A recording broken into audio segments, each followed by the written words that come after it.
হ্যাঁ, আপনারা সামাজিকতা রক্ষার জন্য আপনারা যেতে পারেন। কিন্তু আমরা ছোটবেলা অনেক প্রোগ্রামে, অনেক অনুষ্ঠানে, অনেক আত্মীয় স্বজনের বিয়ে হয়েছে, দেখা গেছে 6 মাস পরে জানছি, 1 বছর পরে জানছি, যখন কোনো ঈদের ছুটিতে, পরীক্ষা ছুটিতে বাড়িতে গেছি, তারপরে জানছি যে অমুকের বিয়ে হয়েছে, অমুকের এই হয়েছে, অমুকের খতনা হয়েছে, অমুকের বাচ্চা হয়েছে, এগুলা তখন শুনতাম। কিন্তু মাদ্রাসায় যখন পড়াশোনা করা অবস্থায় বাবা মা আমাদেরকে এগুলো শোনাইতেন না। কিন্তু শুনলে আমাদের হয়তো মন খারাপ হবে, ওটা নিয়ে আমরা টেনশন করবো, চিন্তা করবো, যাইতে পারি না, দিনের মধ্যে আক্ষেপ কাজ করবে, এই জন্য আমাদেরকে এগুলো শোনাইতেন না। তো অভিভাবকদের কাছে আপনার করবো, অনুরোধ করবো, আপনারা এগুলো থেকে বিরত থাকবেন। আপনার যেখানে থাকেন, যে স্থানে থাকেন, যে পরিবেশে থাকেন, ওই পরিবেশ সম্পর্কে আপনি আমাদের থেকে ভালো অবগত। তো আশপাশে বাচ্চাদের সাথে, আশপাশের ছেলে মেয়ের সাথে আপনার বাচ্চাকে মিশতে দিবেন না। যদি দেখেন যে না, এখানে মিশতে আমার বাচ্চার ক্ষতি হবে, ওর আচার আচরণ ভালো না, চলাফেরা ভালো না, অর্থাৎ পরিবেশ বুঝে বাচ্চাকে বাহিরের ছেলেদের সাথে বা বন্ধু বান্ধবের সাথে মিশতে দিবেন, অবস্থা বুঝে। বাচ্চার নামাজ দেওয়ার প্রতি খেয়াল রাখবেন। অনেক সময় বাচ্চারা যখন মাদ্রাসায় থাকে, নামাজ দেওয়া সব ঠিক থাকে, বাসায় যাওয়ার পর নামাজ দেওয়া ঠিক থাকে না।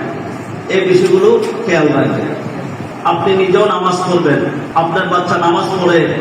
অনেক ছাত্র তো অভিভাবকদেরকে বলে, মা নামাজ পড়ো, আব্বু নামাজ পড়ো। আবার কিছু ছাত্র তো আবার মাদ্রাসায় অভিযোগও করে, হুজুর আমার আব্বু নামাজ পড়ে না। আমি বলছি, তো এটা তো অভিভাবক হিসেবে আপনাকে সতর্ক হওয়া দরকার যে আমার বাচ্চা, আমার ছেলে নামাজ পড়ে, আমি নামাজ না পড়লে অন্তত পক্ষে লজ্জা শরমের কারণে তো পড়া দরকার। বিষয়গুলো খেয়াল রাখবেন।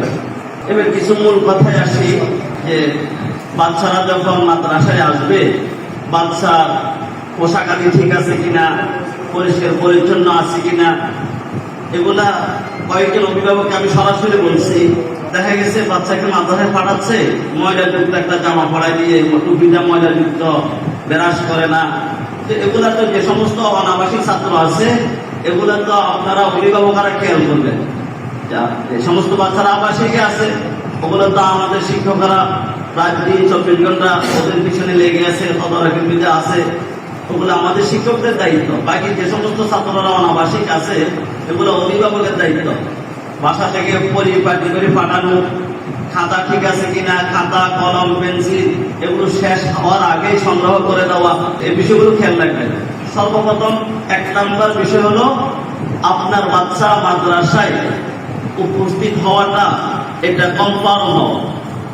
আপনার বাচ্চাকে মাদ্রাসায় পৌঁছানো, উপস্থিত করানো সর্বপ্রথম দায়িত্ব হলো এটাই।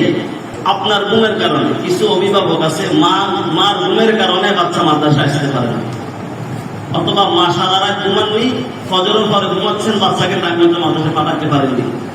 কখনো এটার কারণে আপনারা মিথ্যার আশ্রয় পর্যন্ত নেন, হুজুর বাচ্চা ঘুম থেকে উঠতে পারেনি, অথচ ওই অভিভাবক উঠতে পারেনি, এমন না হয়। 1 নম্বর উপস্থিতি, এটা কনফার্ম করা। 2 নম্বর বিষয় হলো বাচ্চা যখন মাদ্রাসায় আসবে, বাচ্চাকে পরিপাটি করে দেওয়া, এক জামা দিয়ে পুরা। দেখা গেছে কিছু কিছু বাচ্চা আছে পুরা সপ্তাহে একটি জামা পরে আসে না, একটা জামা তো সর্বোচ্চ 2 দিন করতে পারবে, কিন্তু বাচ্চা মানুষ 2 দিনের বেশি তো পড়ানো যাবে না। সম্ভব হলে প্রতিদিন পরিবর্তন করবে। হ্যাঁ, টুপি হয়তো বা টুপিতে যেহেতু ময়লা কম হয়, টুপি সপ্তাহে এক সপ্তাহ পর পর পরিবর্তন করতে পারেন, বা এটা 2-3 দিন পর পর এটা ধুয়ে দিতে পারেন। চক, সিলেট, খাতা, কলম এগুলো শেষ হওয়ার আগেই সংগ্রহ করে দিবেন। মাদ্রাসা থেকে তো প্রতিদিন শিক্ষামূলক কিছু আলোচনা করা হয়, কিছু উপদেশ দেওয়া হয়। আপনি অভিভাবক হিসেবে অনেক উপদেশ আপনিও দিতে পারেন। সালামের বিষয়, রাস্তায় ডান পাশ দিয়ে হাঁটার বিষয়, হ্যাঁ ভালো বন্ধুত্ব বাচ্চা এখনো নির্বাচন করতে পারবে না।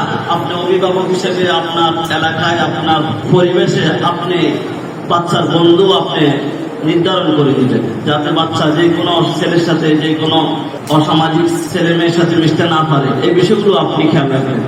তারপরে বাচ্চাদের উদ্দেশ্যে, ছাত্রদের উদ্দেশ্যে দু একটি কথা বলে আমি শেষ করব। তোমাদের উদ্দেশ্যে সর্বপ্রথম বলবো যে তোমাদের নিয়তকে শুদ্ধ করা। যেহেতু আল্লাহ রাসূল হাদিসের মধ্যে বলছেন, ইন্নামাল আমালু বিন্নিয়াত, সমস্ত কাজ নিয়তের উপর নির্ভর করে। তো তোমাদের নিয়তকে শুদ্ধ করতে হবে। কিরকম নিয়ত করতে হবে যে আমরা ইলম অর্জন করব, কোরআন শিখবো, হাদিস শিখবো একমাত্র আল্লাহ তার রাসূলের রাজি খুশি করার উদ্দেশ্যে। এই হাদিসের ব্যাখ্যা কিছুক্ষণ আগে আমাদের হাবেশা হুজুর করছেন যে আমার হিজরত যদি দুনিয়ার উদ্দেশ্য হয় তাহলে আমি দুনিয়াই পাবো, আর আমার উদ্দেশ্য যদি আল্লাহর জন্য হয় তাহলে আল্লাহকে পাবো। আমরা যদি ভালো কিছু অর্জন করতে হয় আমাদেরকে টার্গেট করতে হবে। আমি যদি মনে করি আমি চট্টগ্রামের জন্য সেরা হব, বাংলাদেশের জন্য সেরা হবো, এরকম টার্গেট করলে হবে না। আমাদেরকে টার্গেট করতে হবে আমরা বিশ্ব সেরা হব। এই নিয়ে করা যায় না? ছাত্ররা কি বলো? আমাদেরকে টার্গেট করতে হবে আমরা বিশ্ব সেরা হব। যখন নাজমুল সাকিব, জাকারিয়া এরা যখন বিশ্বতে রেকর্ড করেছে আমরা মনে করছিলাম বাংলাদেশে আর কারো পক্ষে সম্ভব হবে না। গত কিছুদিন আগে তাকরিম তাদের চেয়ে উপরে উঠে গেছে। তো এরকম তাকরিম কি তোমাদের মতো তৈরি হইতে পারে না? এরকম নাজমুল সাকিব কি তোমাদের মতো তৈরি হইতে পারে না? এরকম জাকারিয়া, আব্দুল্লাহ মাহমুদ, হ্যাঁ এরকম নাহিদ তোমাদের মতো তৈরি হইতে পারে। তোমাদের টার্গেট করতে হবে। বাচ্চাদেরকে আমি আজকে দুটি কাজ দেব। এক নাম্বার হলো মনোযোগ দিয়ে পড়াশোনা করা। এক নাম্বার মনোযোগ দিয়ে পড়াশোনা করা, আর মাদ্রাসার নিয়ম কানুন মেনে চলা। তোমরা এই দুইটা মাদ্রাসাকে দিবা, মাদ্রাসা থেকে তোমরা যা চাও তোমাদেরকে তা দেওয়া হবে। তোমাদের কাজ দুইটা, মনোযোগ দিয়ে পড়াশোনা করা, মাদ্রাসার নিয়ম কানুন মেনে চলা। মনোযোগ দিয়ে পড়াশোনা করা, মাদ্রাসার নিয়ম কানুন মেনে চলা।